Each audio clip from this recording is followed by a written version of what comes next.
people and to keep them safe. I therefore offer my full support to closing this loophole and any subsequent bill to prevent registered sex offenders from changing their name by deed poll. Thank you. Thank you very much. Jess Phillips. Thank you, Mr Deputy Speaker. I, like everybody else, rise to pay huge and enormous credit to my honourable friend, the member for Rotherham. I won't say her name because protocol doesn't allow it, but there is an element of nominative determinism about her name in these instances, and she truly is a great champion alongside the Safeguarding Alliance, and once again ensuring that in this place that Della's name rings out, and that we are here. Once again, I'd really love to hear from the member for Rotherham at all times, both inside this chamber and outside, but I would like to not have to hear from her on this again. No offence to her. Let today be the end of these demands, and let it happen. The absolute watchword, I think, if we were to do one of those fancy word clouds about the debate today, I feel that no-brainer would be the word that popped out biggest across. It seems absolutely phenomenal that after 20 years that we are still in this position. Just to talk through some of the contributions today, the member for Telford, very importantly, telling us about the case of Joanna and her perpetrator Clive Bundy changing his name. And then followed up, I think, by the member for Edinburgh South West and my honourable friend, the member for Gower, talking about a very serious potential safeguarding loop in these particular cases where it's not just a name change consideration that is brought, and in fact an advanced level of secrecy in certain cases with regard to DBS. Again, I think if I were to go back to the word cloud of this debate, it would be safeguarding has to come first. Yeah. There is nothing else. There is no other priority. There is, in following on from the front bencher from the Scottish Nationalist Party, if one case, I couldn't agree more that the line here is safeguarding of children, vulnerable people. That's the line. That's the most important thing. That's the starting point, not the end point. That should be the primary concern. We must do everything that we possibly can to ensure that that is the case. The idea that Ian Huntley's name was able to ring out across this chamber so many times today is just a harsh reminder of how many years this has been in train. The member for Bolsover, this chamber has a really long tradition of the constituency of Bolsover not mincing its words and being represented in a plain-speaking fashion, should we say. And today that was, once again, that fine tradition. I shall maybe look forward to his contributions at the first King's speech. But the member for Bolsover today, in his I'm going to say brave and certain questioning of the government's speed, some of the responses, how robust they are claiming for this to be. It was refreshing to hear, and long may that plain speaking continue. He, in his comments, said that it seems unbelievable that the rights of a perpetrator often trump the rights of a victim, and I am here to tell this chamber and the world that in almost all cases that is the case. Whether it's a rape case, whether it's a domestic abuse case, you know, just on the very face of the fact that a perpetrator has legal counsel and legal support, a victim of a crime is merely evidence in a case. That is it. And that is what it feels like to be a victim. And certainly for children in these cases, it feels like a very, very hollow feeling when they are asked to give evidence, to take part in these cases for years and years. For example, last night I went to an event around the case of Joanna Simpson, a woman unlawfully killed, whose perpetrator was found guilty of manslaughter, regardless of the fact that he had prepared a grave for her 4 months before. And on the release of him after 13 years of incarceration for her unlawful killing, he knows exactly where her and her family live, and they're not allowed to know where he will be released to, nowhere in the country, not even a regional basis. And this is the case for people who suffer sexual crimes, that they have absolutely no rights to know anything, actually, about. There's just a fundamental flaw. I absolutely will give way. I referred earlier to a piece of constituency casework, and it relates very much to that point. The constituents that have inspired me to be involved in this conversation are desperate to know the clarity of the new name of the offender involved, and they're unable to get that. And the answers from Her Majesty's Prison Service, His Majesty's Prison Service, are hilarious, and I cannot fathom why this is acceptable. I have written to the Minister for clarification on whether they're upholding the regulations correctly, but it's just in support of that point. I do agree with her entirely. It seems baffling. And what I think is, if we were to go and speak to anybody on the Clapham omnibus, if we were to go outside and speak to any member of the public, they wouldn't believe that this is the case in most circumstances. They would be absolutely horrified. Again, the member for Wavertree called again on the Home Office front bench to publish the documents. We have heard again and again in this House. It's not acceptable, actually, that the great champion that we have in the Honourable Lady for Rotherham, that her forcing of these documents and this assessment and review to exist, that this place cannot see it. So I join her calls.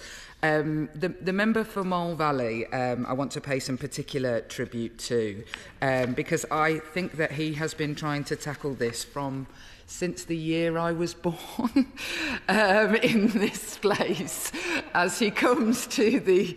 I realise that sounds like a terribly backhanded compliment.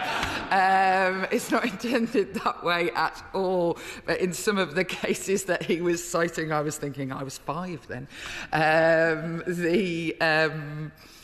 He has a long, as he, I know, has announced his departure from this place.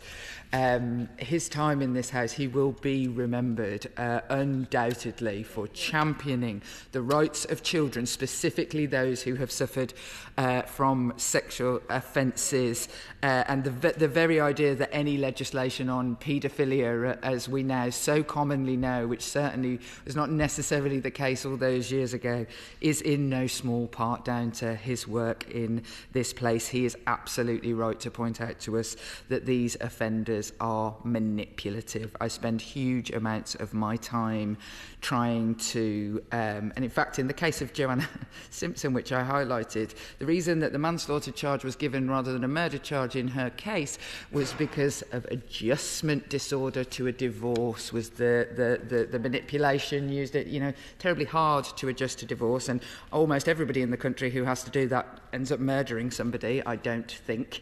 So, the level of manipulation, and in fact how our state agencies back that manipulation up. There is an opportunity today in supporting this motion to stop some of that manipulation and to stand in the way of it. The member for Bath reminded us, actually, I think, of all the importance of why this matters and the lifelong trauma suffered by the victims of these crimes. and how that we should never forget that, and that there are victims here today, and many of them, their names have rung out. If only all of the victims, like the Sandy mentioned by the member for Gower, could be here today to listen to this debate.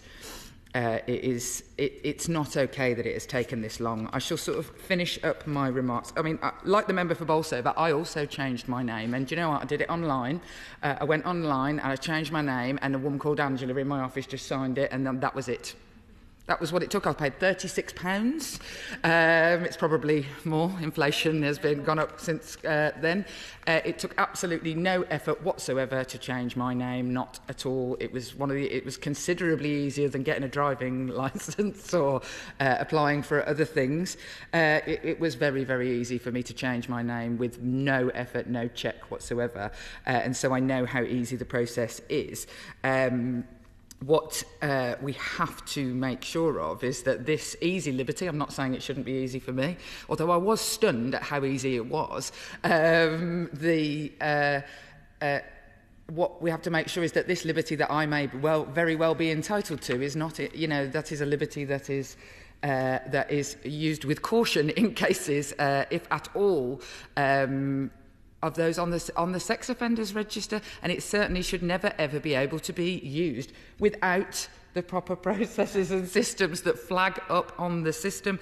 I absolutely will. I too have changed my name from making it shorter. To be quite honest, it was too difficult.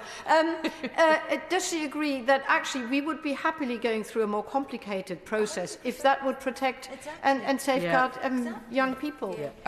I mean, I absolutely agree. I'm more than happy to undertake a much more robust change of my name from the good Northern Irish name of Traynor to Phillips. It was no bother to me, actually, if it had taken a lot more effort. Many other things in life take a lot more effort. They shouldn't. I will give way. No. Interrupting again, and I'm very grateful to her for taking taking a second intervention. There is an advantage in some cases for the ease of changing name, particularly through the unenrolled process, which is for domestic abuse victims. And I actually neglected to mention it. I'm glad that the opportunity has arisen, but there are advantages in some cases for not doing the enrolled process and the ease in which it happens, and we don't want to affect that. I'm sure she would agree with me on that point. I would absolutely agree with him on that, and I would also, what I would say is that it throws up another anomaly in the system, is that I have worked with many domestic abuse victims who have desperately tried not to be able to be found, and yet, in fact, our state systems, whether it be our family court system, whether it be our criminal court system, fairly willy-nilly giving out details of people against their safeguarding and their request, I have to say. So once again, it feels like the onus is on the victim to protect themselves, and we as a state are protecting the perpetrator, that the balance is off. I will close my remarks by asking very directly of the government what action the Home Office is taking to identify the hundreds, if not thousands, as it has been identified, we expect it to be far more, who have gone missing, and what assessment have the government done of reoffending in this group. Funnily enough, I asked about reoffending rates and assessments that the Home Office were doing in cases of the court delays, where people who are accused of sexual offences against children or adults are waiting years and years and years, and I wanted to understand what measures were being put in place to ensure that reoffending wasn't happening in cases that are waiting for 3-4 years to get to court. It came across my desk because of a child abuse case, a multiple child abuse case, where actually they'd been waiting 5 years for their court date, and it was then put off another year. So it will be, they are adults now, incidentally. When they sit in the courtroom, they will be adults. And it was found that the perpetrator in their case was living with children, and you might not be surprised to hear that he hadn't notified anybody. And so I asked the Home Office what assessment was being done of reoffending in this space. I also asked the Ministry of Justice, and the answer came, they're none. I did get an answer. They're not doing an assessment of that reoffending, which I have to say I find harrowing. Where is the independent review looking into this and the management of sex offenders that was, as we've all said, commissioned a year ago? And I will close my remarks on saying that the idea that offender management in this country exists, let alone that it is robust. You only need to read any of HMIC, FR, all those letters, because we changed it into a ridiculously long name, have written about probation, that they have written about the police forces in this country, the level of reoffending in these groups that we are here talking about today. We should be under no illusion that currently safeguarding, I have to say, is not being achieved. Thank you. Minister.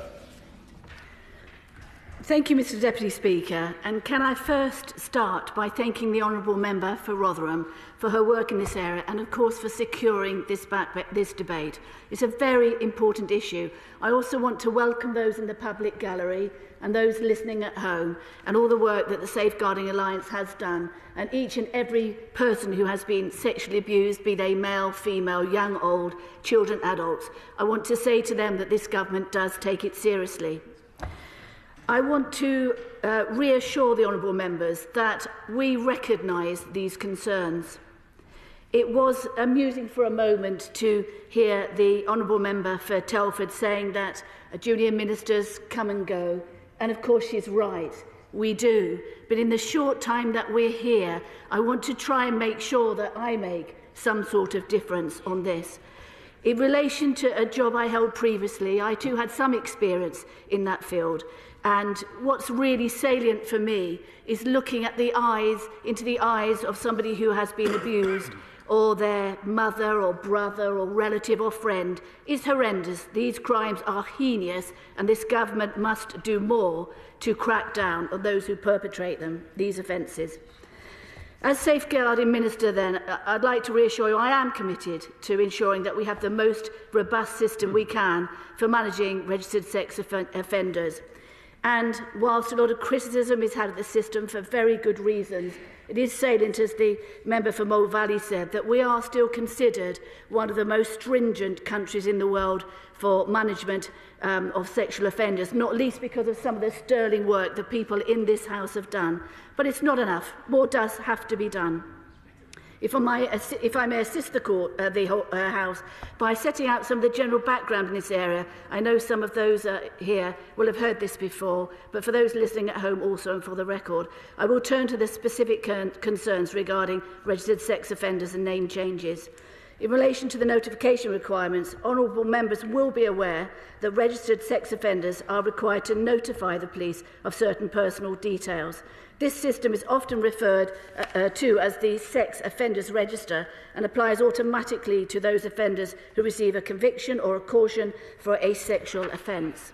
They are required to provide their local police station with a record of, amongst other things, their name, their address, date of birth, bank details and national insurance number. And this must be done annually and, importantly, whenever their details change.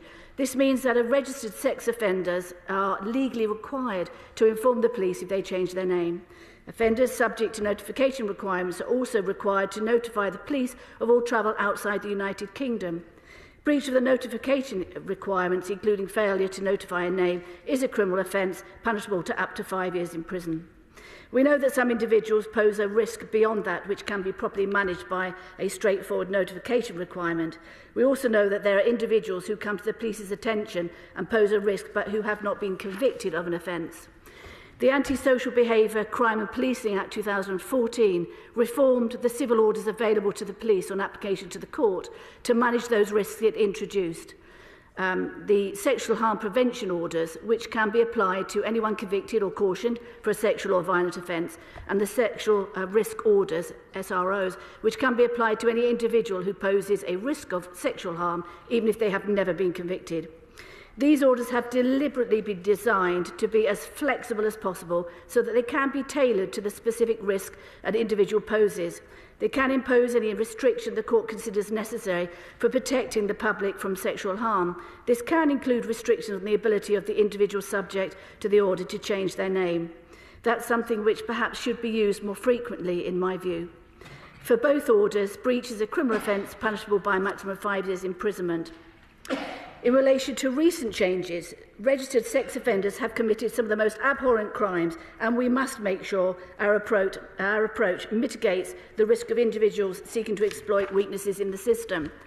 Following proposals from the National Police Chiefs Council, which were based on feedback from operational policing on how things can be improved, which they always have an eye to, we've made changes through the Police Crime Sentencing and Courts Act 2022. As a result, it is now the case that both SHPOs and SROs, the courts can impose positive obligations as well as restrictions. This is such as requiring an offender to engage in a behavioural change programme. That was totally new and has helped in some cases. None of these issues are going to be a panacea to everything, but they do assist. The court must also apply the lowest civil standard of proof, namely the balance of probabilities. This would lead to an increase in such orders being made. The Secretary of State has a new power to prepare a list of countries deemed to be at high risk of child sex abuse by UK nationals or residents. That list has to be considered by applicants and the courts when applying for or making an order for the purpose of protecting children outside the UK from the risk of sexual harm. In addition, to ensure that the police, probation and prison service and others have the right systems in place to share information on registered sex offenders and other dangerous individuals, the Home Office and Ministry of Justice are investing in a new multi-agency public protection system, MAPS. This new system will enable more effective and automated information sharing, which will in turn improve the risk management of all offenders managed under multi-agency public protection arrangements. Yes, of course. Minister. Minister, I believe that many members are aware of the legislation and the restrictions that and the details that you're outlining. Does the Minister believe that they are robust enough when a sex offender chooses to ignore them? The Honourable Lady raises a very good point. I never believe that any system that is to protect children, adults, be they men or women, boys and girls, is ever robust enough, because there is always the way for a deceptive, calculating perpetrator to get round them.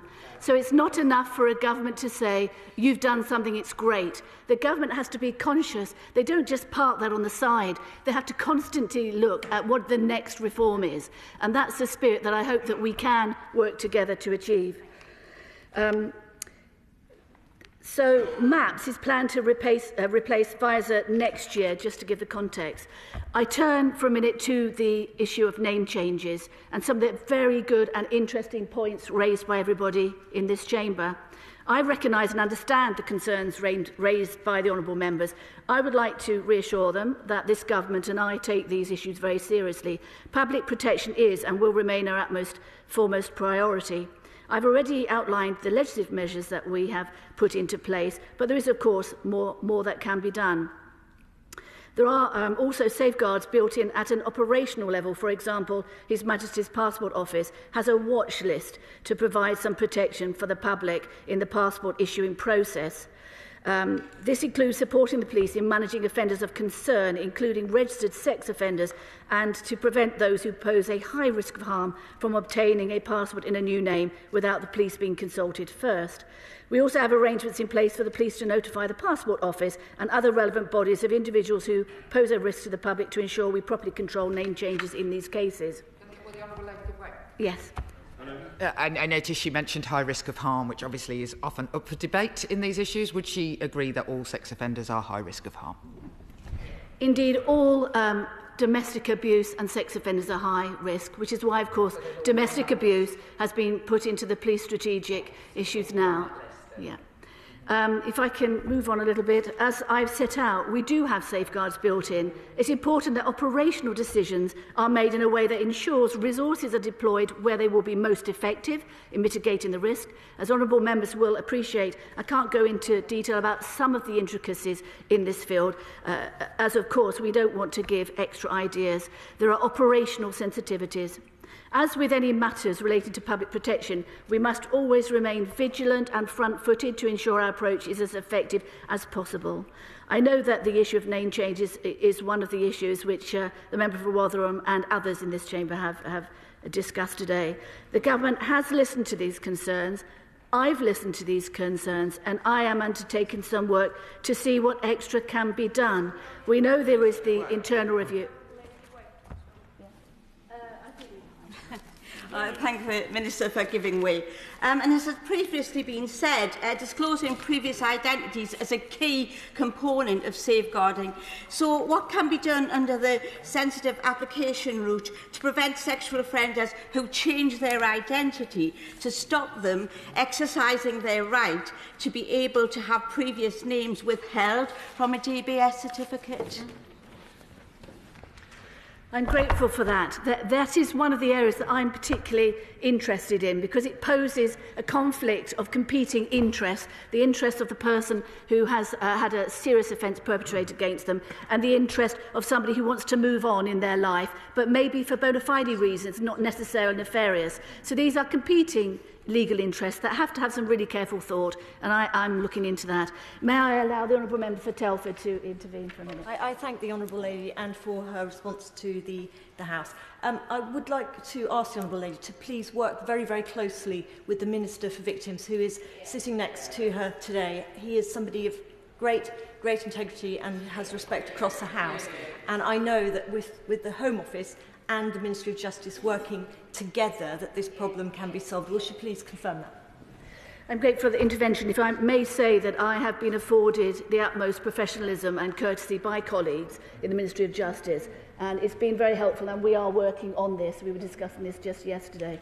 May I invite the Honourable Member for Bolsover to intervene? I thank the Minister for accepting the intervention, and I do admit that she is on a slightly sticky wicket today, and I know that she personally, passionately cares about the issues that we are discussing. However, we've mentioned the sort of robust system and not wanting to give people ideas. However, I return to the point that comes with the Honourable Member for Rotherham's amendment to the Police Crime and Sentencing Bill and the review that was meant to be published. Can the Minister commit that at least some of us in this House will be able to see that review? Because we still don't know what the scale of the problem is until we've seen that, and I would welcome the Minister's commitment to at least letting some of us see it.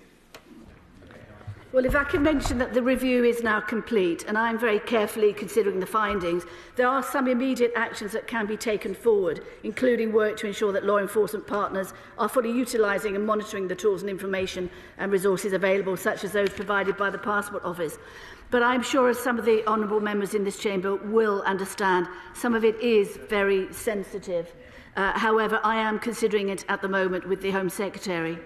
In addition to internal review, there is lots of work being done. Of course, the Home Secretary appointed Mick Creedon, former Chief Constable of Derbyshire Constabulary, to undertake that independent review into sex offender management more generally. Can I make a little bit further, and then I'll give away? Very briefly, then, go on. I thank the Minister for giving way. She's been very generous with her time. Would she agree with me that as legislators in this place, we have a very privileged position in representing our constituents, and we are subject to the highest scrutiny and also security, and therefore would she agree with me that the review should be shared in full with every member of this House? Yeah. I very much believe in open transparency, but there must always be checks where things are so sensitive that it wouldn't be of assistance. I do want to make a bit of progress. I'm very happy to talk about it. I have given way a few times. I'm very interested in taking up any further discussions outside of this chamber. If I can just move on for a minute. There are very serious issues that have been raised in relation to name changes and changes of gender. An individual who is transgender and has a criminal history is subject to the same monitoring rules and checks as any other offender. This is the case regardless of whether they have a gender recognition certificate. A change of name resulting from a change of gender does not relieve the registered sex offender from their notification requirements. Regardless of the route used, everyone applying for a DBS, for a criminal record certificate, must follow the same identity validation process to demonstrate their current identity. This includes the requirement to provide at least one document previously issued by the government in the current identity or consent to providing fingerprints. The DBS Sensitive Application Route, SAR, allows transgender applicants, including those who self-identify, to provide their full previous identity information to the DBS whilst not disclosing that to a prospective employer or have it printed on their DBS certificate. There is more to do in this area. I'm very interested in this area with the competing rights of individuals and those that need protection, and I am looking at this.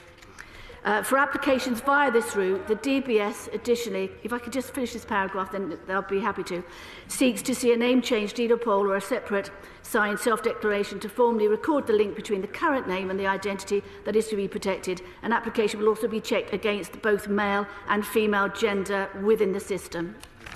I mean, she's absolutely right. There's conflicting rights here.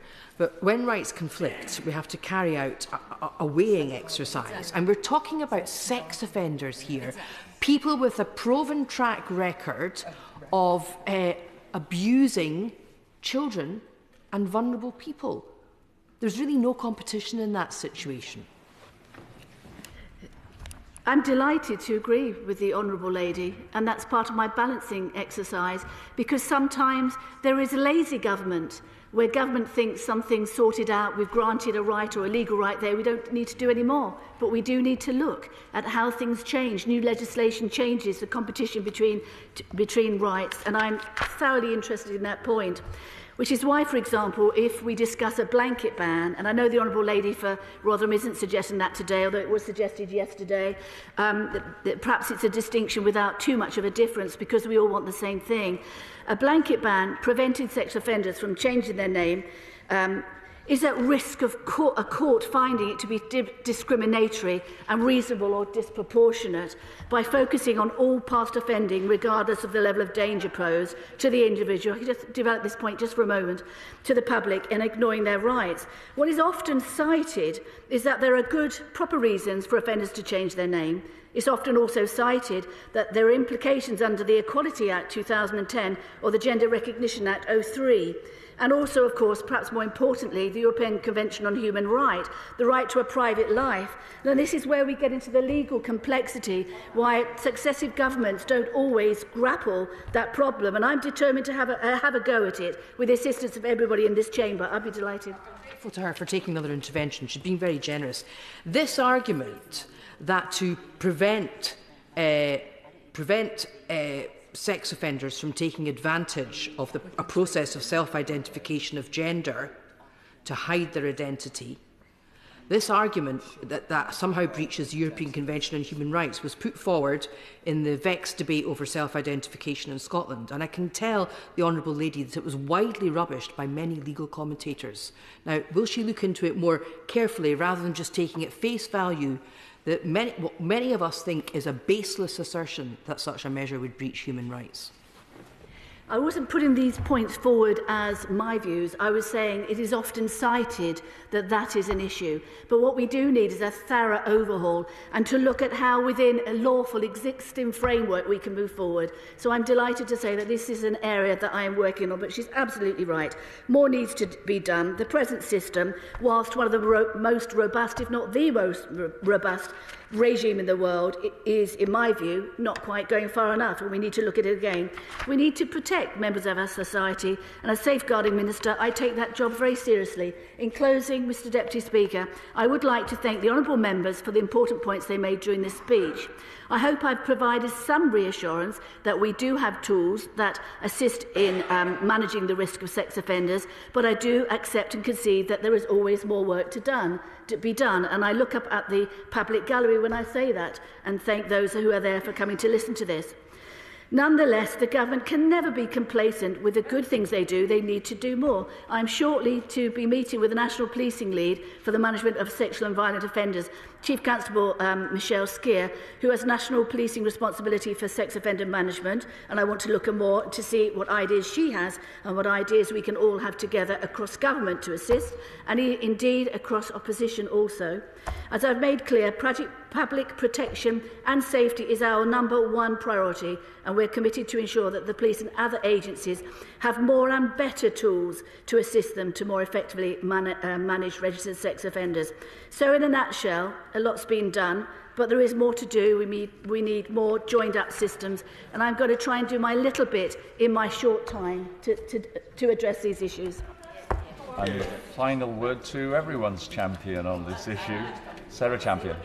Thank you, Mr Deputy Speaker. And I thank the Minister for her encouraging words, and I really look forward to working with her to close this gaping loophole. And I'd also like to thank every member that's spoken today and all those that couldn't be here but are very, very supportive of this, and thank the Backbench Business Committee for allowing us to have this debate. This isn't a political issue, this is a cross-party safeguarding issue, and I thank everybody for entering this debate in that terms. The problem that we have is that we are currently reliant on registered sex offenders to do the right thing and tell the police if they're going to be changing their name for good reasons or for nefarious ones.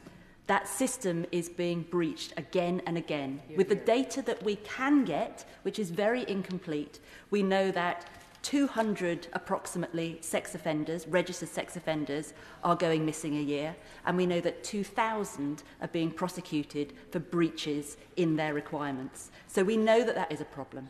Minister, what I say to you is, how big does that problem need to be before this government closes this loophole? And the first step of that is publishing the report that her government has done, both the internal report, and I understand the sensitivities, we can have a redacted form, but also the report that's currently being done and might well have been completed by Mike Creedon. We need to know the reality of this problem, rather than just having to rely on the incredibly brave survivors to tell us what's really going on the ground. Thank you. Thank you very much. The question is, as on the order papers, may I let me say aye? Aye. Contrary, no. I think the ayes have it. The ayes have it. We're now going to come on to the next debate, which is on Welsh affairs. And before I call Caroline, can I just say I hope everybody had a superb St David's Day yesterday. I certainly did. And it was wonderful to go to number 10 and see the young pupils of Ysgol Aveni singing outside number 10 Downing Street, which was brilliant. And I'm looking forward later on today to going to